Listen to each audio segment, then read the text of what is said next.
A freeze in federal funding for loans and grants going into effect any minute now after being ordered by President Trump. State officials plan to take legal action over these measures, which they say are unconstitutional. 12 News' Daniel Curran with the reaction from around the Empire State.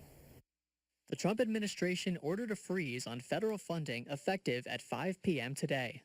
The federal pause on loans and grants could impact nonprofits, higher education, and small businesses.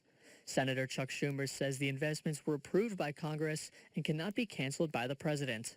No matter how much he may believe he does, the president does not have the authority to ignore the law, and we're going to fight this in every way that we can.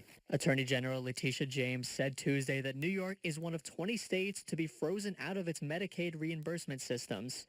She agrees with Schumer that the president is overstepping his powers. All of us took an oath to obey the Constitution and uphold it. Clearly, his actions are arbitrary and capricious. His actions violate the Constitution, the separation of powers. He fails to respect a co-equal branch of government. He exceeded his authority. James called the policy reckless, illegal, and unconstitutional. She and other states' Democratic attorney generals will be suing the administration over the execution of this freeze.